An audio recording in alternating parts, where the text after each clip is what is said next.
कभी कभी किसी की ज़िंदगी में कोई ऐसा मनहूस वक्त आ जाता है और ऐसा मनहूस समय आ जाता है कि वह समझ नहीं पाते हैं कि हम क्या करें। एक लड़की अपने कमरे में कपड़े चेंज कर रही होती है, अचानक से उसके पिता की एंट्री हो जाती है और जैसे ही अपनी लड़की को कपड़े चेंज करते हुए उस अवस्था में पिता देखते हैं, जबकि उनको ऐसी अवस्था में नहीं देखनी चाहिए, लेकिन फिर भी जब वो अपनी बेटी को देखते हैं उस अवस्था में तो उनसे रहा नहीं जाता है और वह उस बच्ची के पास पहुंच जाते हैं और उसके साथ दुष्कर्म करते हैं।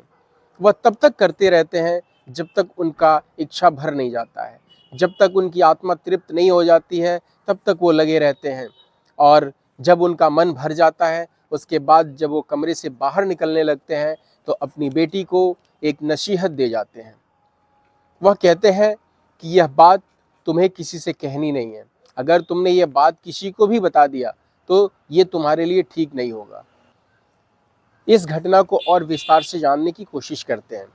नमस्कार दोस्तों, स्वागत है आपका राज ऑफिशियल 003 में।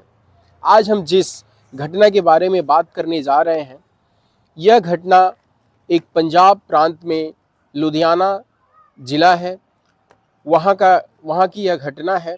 जब इसका बाप अपनी बेटी के साथ दुष्कर्म करके चला गया, उसके बाद जैसे ही इसकी माँ आई, वह अपनी बेटी की हालत देखी तो उससे रहा नहीं गया। वह पूछने लगी कि बेटी क्या हुआ तुम्हारे साथ। तो लड़की ने सारी बात माँ को बता दी और जैसे ही माँ को ये सारी बातें पता चली, माँ भी फूट फूट के रोने लगी। बच्ची तो रो ही रही थी, माँ भी फूट फूट के रोने लगी और वह सोचने लगी कि हम क्या करें इसके खिलाफ। मतलब उनको समझ में नहीं आ रहा था कि इसके खिलाफ क्या करें, क्योंकि उसको इस चीज़ का डर था कि एक बार इसने गलत किया है तो यह दोबारा भी गलत कर सकता है। इस चीज़ का उसको डर होता है और वह यही विचार करके थाने पहुंच जाती है।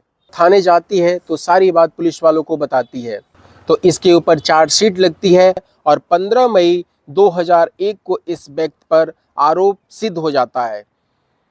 जब आरोप सिद्ध हो जाता है उसके बाद इसको 12 साल की कठोर सज़ा दी जाती है और यह हिदायत दी जाती है कि इस व्यक्ति के ऊपर कोई भी रियायत ना बरती जाए। जिस भी तरीके का काम है वो सारा इससे काम जेल में करवाया जाए, कोई इसके साथ रियायत ना बरती जाए। लेकिन मैं बता दूं, इस व्यक्ति का नाम होता है महेंद्र सिंह।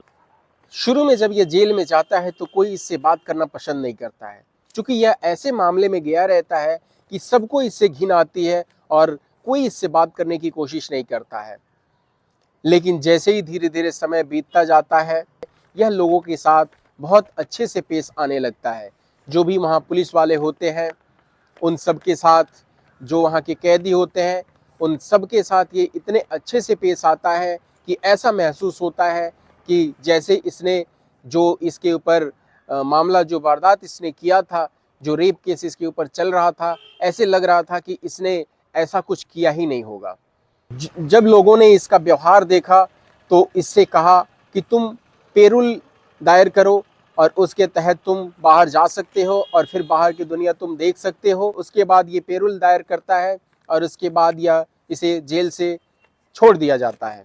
जब यह बाहर आता है तो अपनी पत्नी और बेटी को मैसेज भेजता है कि तुम्हें मेरी किसी भी चीज़ को छूने का कोई हक नहीं है, तुम्हें बिल्कुल नहीं छूना है। जो भी मेरी चीज़ें हैं उसको एज इट इज़ वैसी छोड़ देना है, किसी को तुम्हें हाथ लगाने की कोई ज़रूरत नहीं है। ये माँ बेटी डर जाती हैं और डरने के बाद से पुलिस स्टेशन जाती हैं और थाने जाती हैं और इसके खिलाफ रिपोर्ट दर्ज कराने की कोशिश करती हैं। रिपोर्ट दर्ज तो हो जाता है, लेकिन पुलिस वाले भी उतना अच्छे से, उतना गंभीरता से इस मामला को नहीं लेते हैं, क्योंकि चूँकि वो जानते थे कि ये जेल में इसका व्यवहार बहुत अच्छा था, इसीलिए वो इतना इसको सीरियस लेते नहीं हैं। उसके बाद ये घर चली आती हैं और घर आने के बाद से एक दिन ऐसा होता है कि आप सुन के बिल्कुल हैरान हो जाएंगे और चौंक जाएंगे। यह जो महेंद्र सिंह होता है, यह छरदवाली टाप के और अंदर घुस जाता है। अंदर जाकर देखता है कि वहाँ पर इसकी पत्नी होती है जिसका बीनू वर्मा नाम होता है और बेटी होती है जिसका गीतू वर्मा नाम होता है और एक रिश्तेदार वहाँ पे इसकी आई रहती है, उसका सालू वर्मा नाम होता है। ये तीनों लोग घर के अंदर होते हैं और यह तुरंत उस छर्दवाली टब के अंदर जाता है और जाने के बाद से वहाँ इसके हाथ में एक कुल्हाड़ी होती है। कुल्हाड़ी से अपनी पत्नी के ऊपर वार करता है। तकरीबन 5 वार करता है। पहले उसको थोड़ी खरोंचें आती हैं, उसके बाद जैसे ही पत्नी गिर जाती है उसके गर्दन पे कुल्हाड़ी से वार कर देता है और वहीं तुरंत वह ढेर हो जाती है। जैसे ही बेटी भाग के आती है और वह देखती है, वो भी बिल्कुल डर जाती है और चिल्लाने लगती है। जैसी वो चिल्लाती है, अब जिस तरीके से अपनी पत्नी का कत्ल किया करता है, उससे कहीं ज़्यादा गुस्से में अपनी बेटी के साथ ये रहता है। अपनी बेटी का भी उसी तरीके से ये कत्ल कर देता है और उसकी बेटी भी मर जाती है। चूँकि जो इसकी रिश्तेदार होती है, वो अब ये सब देख के डर जाती है और भागने लगती है। उसको भागने का समय भी मिल जाता है। वो भागती है और एक कमरे में जाके अपने आप को बंद कर लेती है और वहाँ से ज़ोर-ज़ोर से, जितना उसको ज़ोर लग सकता है उतनी ज़ोर-ज़ोर से आवाज़ें लगाने लगती है, चिल्लाने लगती है। और जैसे ही ये मोहिंदर सिंह आवाज़ सुनता है और लगता है कि अब मैं पकड़ा जाऊंगा, तुरंत वहाँ से यह भाग लेता है।